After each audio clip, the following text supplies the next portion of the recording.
Hi, I'm Michael Nolan, Senior Acquisitions Editor for New Writers, and we're here at South by Southwest in Austin, Texas, and I am with Christopher Schmitt, the author of Adapting to Web Standards, which is a book about CSS and Ajax for big sites. And Chris, what inspired you to write this? This is your third or fourth book, isn't it? It's my eighth book. Your eighth book, okay. Yeah, I think so. I think it's my eighth book, I'm not really sure. Yeah. But I lost count.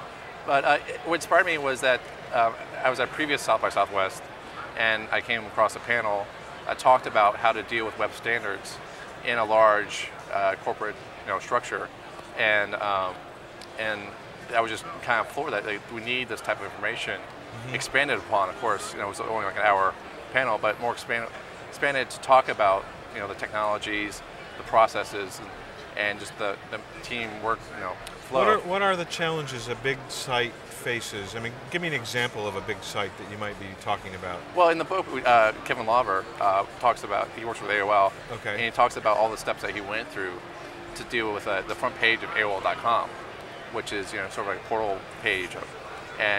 So he actually did a lot of analysis up front with other sites to discuss, what was the text ratio versus the graphics of the document. He talked about a lot about, at that point, when we're talking about a large site like AOL.com, you're dealing with a lot of traffic that a single web developer would do for a small website, like maybe a small local bank site per se, or a small local business that wouldn't get necessarily the same amount of traffic that AOL.com does. So the books that you find a lot, or the tutorials that you find online, there were great tutorials on how to develop sites for single small case scenarios, where maybe there's one developer, one designer, one designer and developer, just building the whole entire thing, or maybe there's one or two people or so, and the code that goes into it, or the graphics and the hosting, works great in that area. But when you go up to like a large scale company, when you have various specialists, not everyone's a generalist. You have to deal with lots of a lot of technologies that you have to deal with a lot of bandwidth. They have to force down to people, and having a lot of code that's not compressed, it basically just wastes a lot of bandwidth trying to deliver it and some of that. So, and also you have to deal with JavaScript and all this technology, some of that. So it doesn't really scale very well between a small site so in this book you propose methods for scalability. Well, no, we don't propose methods. We actually talk about methods that people are actually using.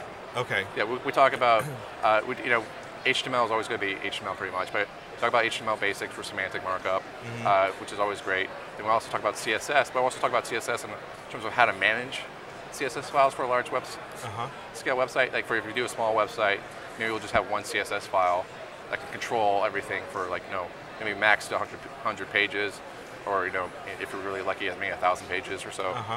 But when you're talking about like 10,000 pages, and you have various hands in the pod, if you will, it gets kind of tricky, because how do you manage who has control of what CSS file, and then you have various sub-sites or intranet sites, and then so what CSS rules dictate which design and stuff like that. So so then we move on to JavaScript, which JavaScript is great, but if you're just dealing with some simple validations on a small site, you can get away with just having maybe multiple separate scripts, and stuff like that. But when you're dealing with a large scale sites, you have to deal with JavaScript libraries. You have to deal with just compression of JavaScript libraries, because they're very large large files, and how to deal with that. And then we move on to JavaScript frameworks, applications, and how to build with those in a team dynamic. And then we have a great chapter by Kimberly Blessing, who talks about a lot about web standards and how to actually get that into a workflow dynamic for large groups. Because when you're working, you just want to get the work done, because you always have like a pile of it on your plate. You just have to go through it, and you're just going to do what you need to do. But a lot of the times that happens is that there's poor documentation. If there is any documentation, people just don't know about the best way of doing things. And so Kimberly's chapter is really great in terms of explaining the purposes for web standards in a large scale environment, as well as how to do it. And it's really is a great way to cap the first part of the book. And then in the second part, we have lots of examples, like the AOL one that Kevin Lava wrote. We also have one for Tori Amos's website. Tori Amos. Yeah, we actually have it. So we decided, mix it up a little bit in there, and just talk about something a little more creative, but also, high profile. A large, large scale site. Yeah, and so we talk about that a lot. And then we also have an interview that Mark Trammell did with the person who developed Yahoo's front page and all the stuff that he went through. So you had this book actually sort of works the way a large scale site does, in that this was a team effort. It wasn't just you. Oh yeah, definitely. Yeah. I mean, I had the idea for the book, and I know that just with the team, I don't have every skill set, and I'm only one person. So and I know, there are other people who know a lot more details about it, and so it was really great because the panel I actually went to, Kevin Lava was on it, and Kimberly Blessing was on it, and they're just great friends of mine, and The panel became a book. Yeah, the panel became a book, and I was so grateful for them that, like, hey, you have a great idea, we just need to expand upon it, and would you be in it, on it? And they all said yes. It was really great. I'm also missing 2 other people on the panel, but I totally forgot their names, so I'm sure they're gonna hunt me down and Well, they may not. Yeah. South by Southwest is always a good source for us to find books and the right authors. How long have you been coming to South by Southwest? This is my 5th year. 5th year? 5th year, and it was like 2,400 people. 5 years ago? 5 years ago, I know. and now I think I heard the number was like 7,000 or so. So it's tripled in size. Yeah. Yeah, it's tripled in size, and it's it's kind of hard to find lunch. It is hard to find lunch. What else do you miss about the old days of South by Southwest?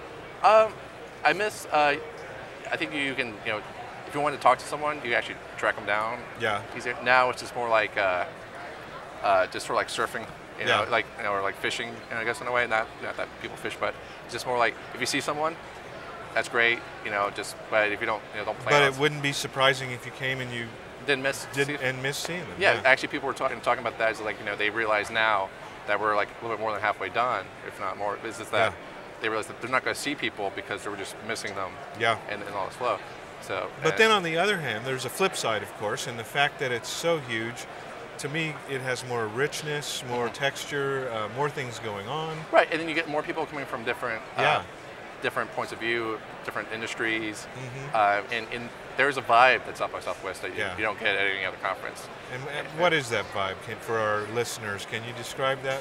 Well, I think it comes from our industry being so different than other industries that I've known about it. I'm not, I don't know a lot of it in other industries, but from talking to my brothers and my family members and friends who don't work in this industry, other industries are very closed. Yeah.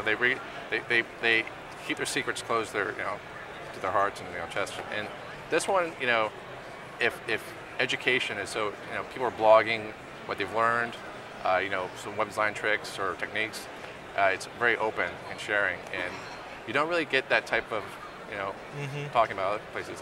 And I think South by Southwest, with the components of film and music, where it's just creative expression, you get that. It's just a natural tie-in to. Yeah, and then there's Austin, which is such a wonderful city and so fun to hang out in for a few days. Yeah, I think that South by Southwest Interactive is definitely helping keeping Austin weird. Yeah. So. Weirder. Yeah. So. Well, that's good. So speaking of conferences, you're going to be at our Voices That Matter Web Design Conference in Nashville. I'm totally stoked about that one. Yeah, actually. we are too. It promises to be quite exciting. Yeah. That's going to be in early June in Nashville, Tennessee, which is similar to Austin, not quite as weird perhaps, but a great city and full of creativity and music and all the rest of it. And we look forward to seeing you there. Okay, sounds great. Thanks, Chris. Oh, thank you.